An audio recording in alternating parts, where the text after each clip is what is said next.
Big 12 Football Media Day storylines. There are a lot of them.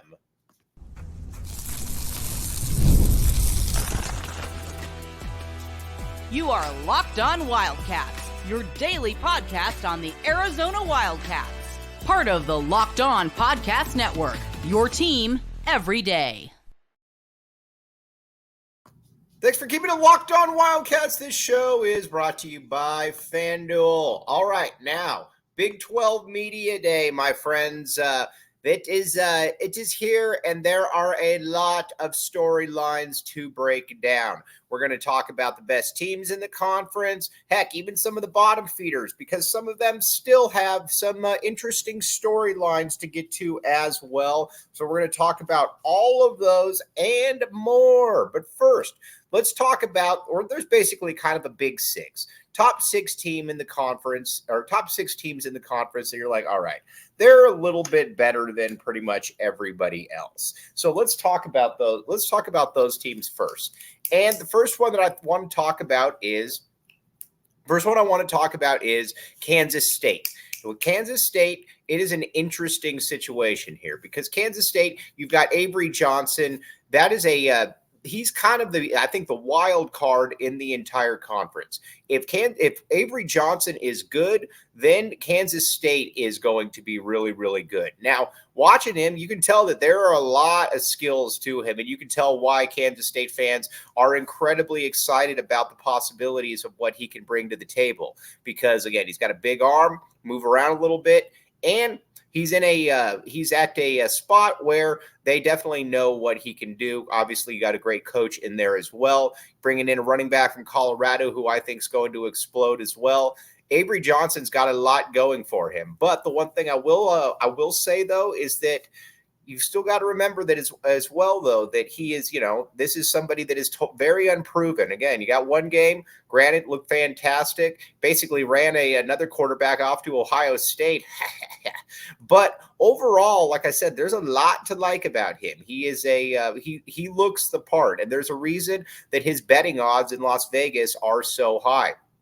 If he hits, then they are going to be a real problem for not only any team in the Big 12, but basically any team in the country. Because again, there's just a lot. He's just got a lot of skills to his game, and he is like I said, he's in a offense where they're going to definitely be able to utilize and take care of him. But he is a massive storyline in the Big 12, and I don't know that there's a bigger question mark as far as somebody that could be really good and could really change the trajectory of a team. And so there's that. Obviously, Arizona is going to get him early. It's going to be a non-conference game, and it will be interesting to see how that one all plays out for Arizona. But like I said, a lot to like about him, a lot to like about his skills, and you can see why Kansas State fans are so excited. Now, next one we got to talk about is, well, why don't we stay in state? We'll talk Kansas. Jaylen Daniels. So he is – I watched a few Kansas games last year. I like Lance Leopold. Lived in Crete, Nebraska for a year, so definitely an interest for me as well there. But he is Daniels might be the most talented quarterback in the entire conference. The problem with him, though, has just been that he can't stay healthy. And if he can stay healthy, then he is legitimately, and I mean legitimately, a conference player of the year type pick.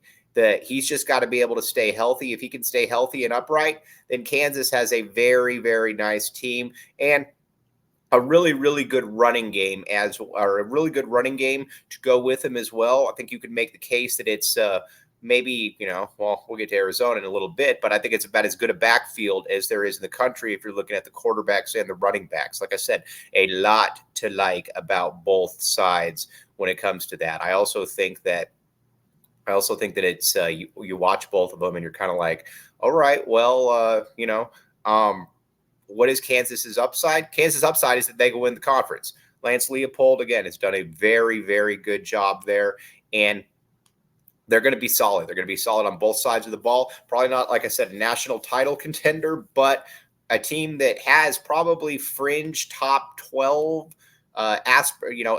aspirations if things go well, and I don't know why they necessarily wouldn't go well. So looking at that, I think there's a lot to really like about this. A lot to really like about that squad and just how they can play everything out. And again, I'm going to keep going back to this. There are a lot of really good coaches in the Big 12. Leopold, Clive, Mike Gundy, Kyle Whittingham, really, really good coaches. And I think like I said, there's a common theme that you're going to see throughout this. But like I said, Kansas, I like Kansas a lot. Big thing is got to keep the quarterback healthy. The quarterback's healthy, then they're a problem for about anybody. I mean, that's just how good he can be if he does stay healthy. Now, moving on to moving out of Kansas, then, and let's talk about Oklahoma State. All right, we're going to stay on the good coaches trend here, and Mike Gundy. Mike Gundy is probably one of the best coaches in college football. Certainly a top 15 coach in college football. And considering everything, I think you could make a case that he's closer to 10 than he is to 15. Basically, every other year, Oklahoma State is going to be in the top 25. And not only are they going to be in the top 25, about every fourth or fifth year, they are going to field a top 5 national team. That's what he does. He's very good at what he does. And I think with, when you look at him, that it's impossible to kind of pick him not to be amongst the league leaders just because of what he does. That said, I also will say that I'm not totally impressed by Alex Bowman. Alex Bowman, the quarterback, has a lot of games where he just kind of wets the bed, where he just doesn't look good, and you're like, yeah. And I'm curious if that's going to be the case again this year. But I do, like I said, I do like this team. Obviously, you've got one of the handful of best running backs in the entire country in Ollie Gordon, but will Alex Bowman be able to keep up with it? Now on the D line, that was my pick for Defensive Player of the Year in the conference. So there, like I said, there's talent here. But as much as I like some of the pieces, I keep going back to Bowman, and I just don't see it. He's been around for a long time, and nothing that's really superior. You look at all these teams in the that we're talking about in the top 6. From a Noah Fafita to an Avery Johnson to a possibly a Cam Rising to a Jaylen Daniels, et cetera, you get a Rocco Beck. All of these quarterbacks are either proven or you can tell that there is immense upside. With Bowman, he's just not in that category, and he's never going to be in that category, in my opinion. And that is, I don't think that I don't think that Oklahoma State will ever really be able to get past that, just because I think there's going to be some limitations to what he can do, and I think that's always going to be the case. And so, with Bowman, I think he kind of limits him. But overall, Oklahoma State still has a solid team around him, so you definitely got to keep that in account. But I think the big storyline for Oklahoma State is, can you get over the hump with Alex Bowman? I don't see that. I don't see that being the case. But who knows? I could be wrong. I've been wrong many, many times. I will continue to be wrong. So that's kind of your first 3 we're going to break down. We got Kansas, Kansas State. You got Oklahoma State as well. Then there's 3 others, and then we're going to talk about some bottom feeders. But first, FanDuel, my friends, check it out. Now, you might be listening to all this Big 12 football talk and saying to yourself, wow, this is going to be very, very fun. Check it out. FanDuel.com is where you can bet on all these games. Not only bet on all these games, you can have a really good time with it. Again, like I tell you, I don't like baseball. I got no interest in baseball. But if I bet, I got a little bit of skin in the game with FanDuel, guess what I like all of a sudden? Baseball. So again, check it out, FanDuel.com. This is one of those ones, another one where you will thank me later. But again, it just makes things more enjoyable. Your money is good. You can bet into the future. You can bet in game. You can bet before. Check it out, FanDuel.com.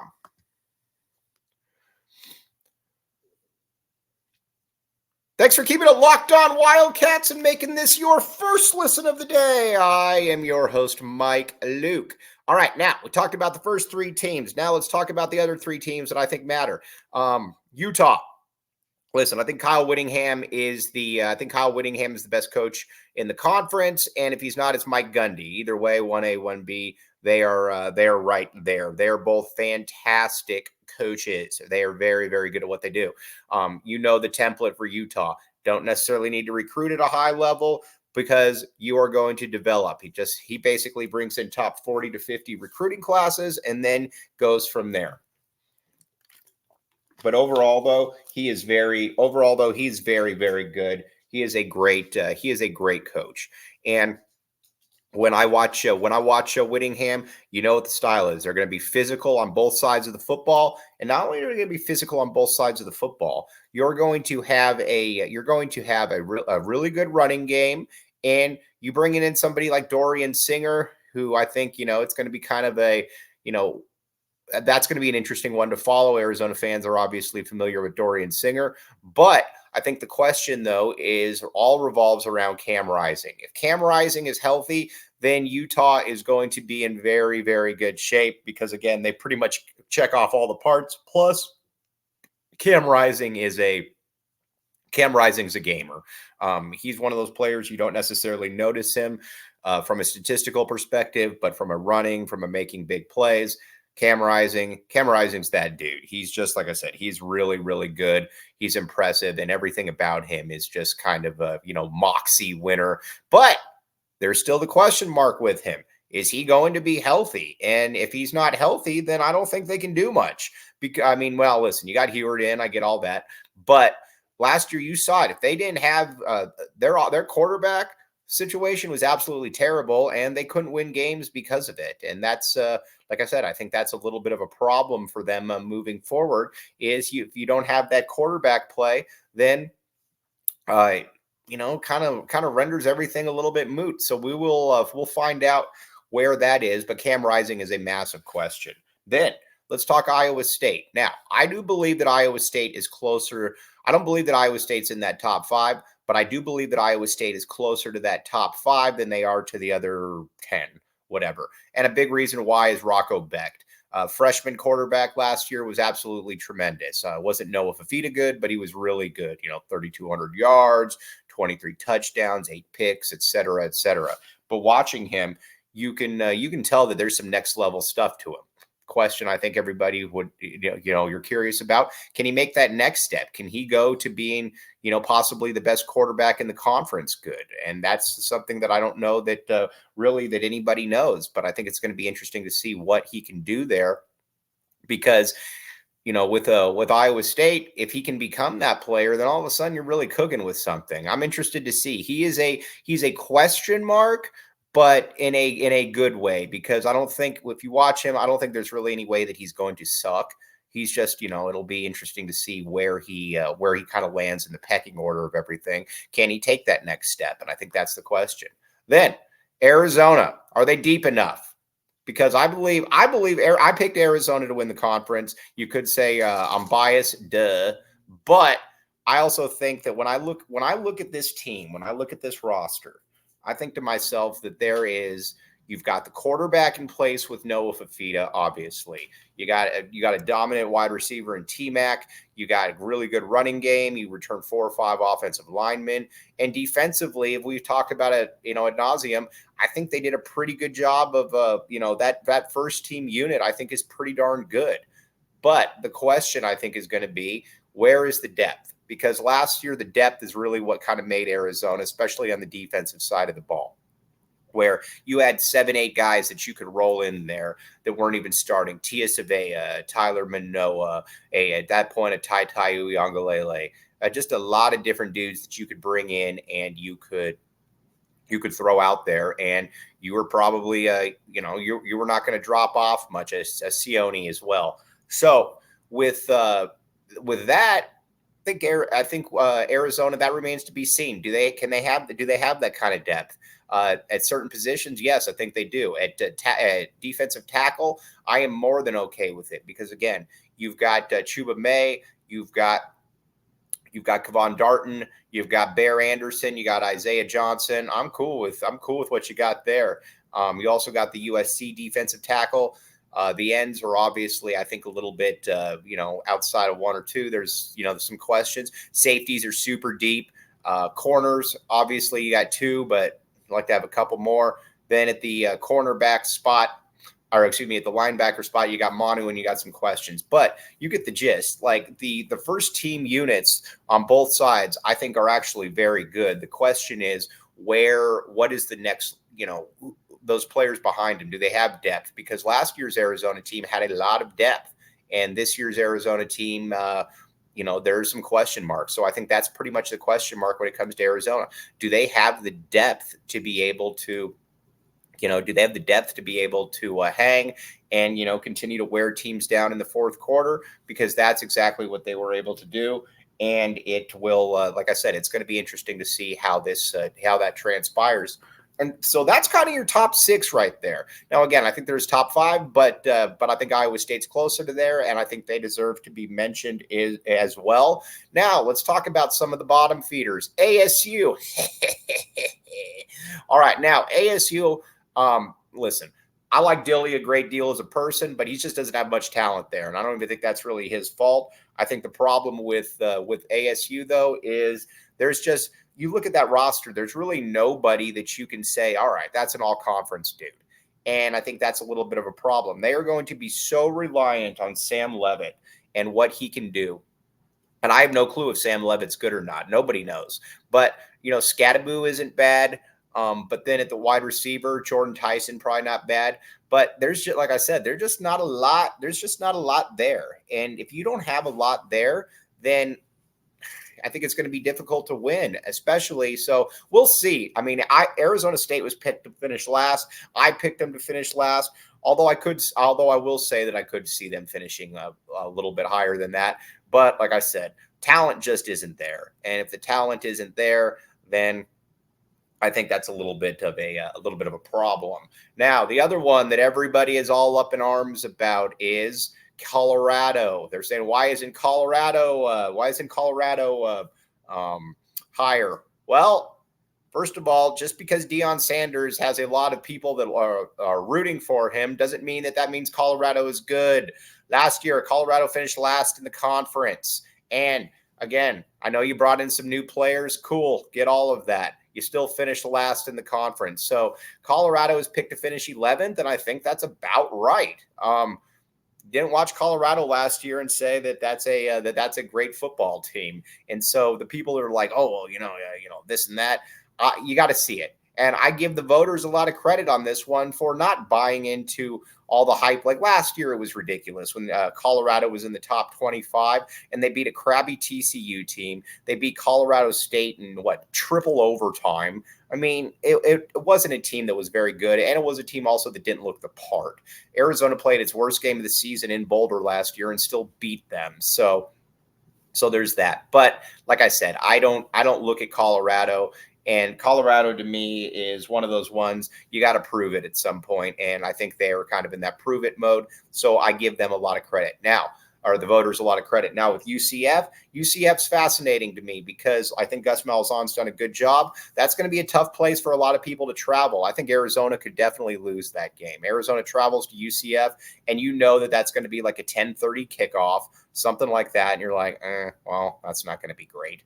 So when that happens, going to UCF, I could see Arizona losing that game. I think Gus Malzahn does a good job there. Basically, every coach, their last 3 or 4 coaches there have done a really good job. Even the ones like Scott Frost, who aren't good coaches, they still did a good job there. But that's another one that you got to keep a question mark, or you certainly have to have a question on. Now, let's talk Brett Yormark, the man of the hour, coming up next. Thanks for keeping it locked on Wildcats and making this your first listen of the day. I am your host, Mike Luke. All right, now, let's talk a little bit about Brett Yormark. I am a big Brett Yormark fan. Now, a big part of this also is probably coming from, the Pac-12 where, let's be honest here. You had Larry Scott and you had George Kliavkoff. These were two guys who did not exactly bring a lot of confidence out from fan bases, and deservedly so. With Larry Scott, you're like, the Pac-12 media deal, and it was always kind of the, don't worry, in the future, you're going to get more money out of this, and it just never occurred. And honestly, who really thought that it really was at the end of the day? Come on.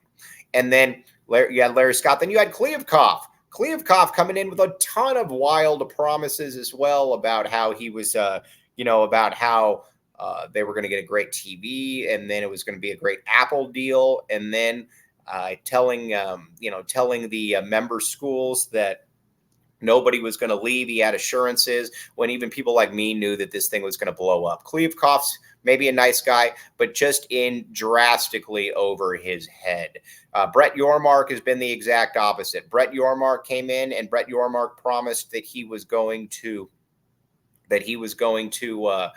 first of all, he said that every school in the conference was going to get a raise. And a lot of people like Stuart Mandel said that the Big 12 was done. And he said everybody's going to get a raise. Everybody got a raise. He said that they would be on linear television. They are on linear television. He also said that he was going to expand the conference and get real actual schools. He did just that. So far, the man has been a man of action. And I think for Arizona fans, that is something that we have not seen before. And that is something that is exciting to see, somebody that actually actuates what he is saying he's going to do. And I'm excited to see how this season plays out. Like I said, I think it's an underrated football entity. You don't have a national champion contender, maybe, but you also have 5 top 25 teams. That's obviously a good thing in of itself. Then you also have you got the basketball entity, and that's where I'm incredibly intrigued by Yormark, because he said, and I agree with him, he said that basketball he thinks is very underrated in the grand scheme of things, and that there's a big monetary boost to be had that we haven't seen yet. He's right. I totally agree with him. He is right. And I think if you can carve out that role as having the best basketball conference in the country, you are going to be in really, really good shape. And he said just that. He said all the right things. I'm excited to see what he can do, because I think that there is a very good chance that he's going to be right on that. And with I think with the teams that you got your Arizona, you got your Kansases, you got your Baylors, you got your Houstons, Iowa States, et cetera, et cetera. I mean, it's a loaded conference. It's got probably 5 of the top 10 teams in the country, and he's going to utilize that to its fullest degree, and we'll see how it plays out. But like I said, as an Arizona fan, I am so much more excited to be going into the Big 12 this year than I am the last year in the Pac-12. But because like I said, I think it's an underrated football entity, and I think it's a dominant basketball entity, and that's where it's, I think, going to be very exciting. Now, tomorrow, we're going to talk a ton about Arizona, what we saw at Arizona Media Day, everything that broke down, because again, you're going to be able to see some players, going to be able to see some guys that are, and what they can actually do. And I'm excited to see all of that, because Arizona, I think, is going to be very, very good. But on that note, very, very much appreciate you all making Locked On Wildcats your first listen of the day. I'm your host, Mike Luke. Again, we're going to be coming to you live from Media Day. So to keep it tuned in here, keep it locked on here. Hint, wink, wink. Again, bear down, back the A. And thanks for making Locked On Wildcats your first listen of the day.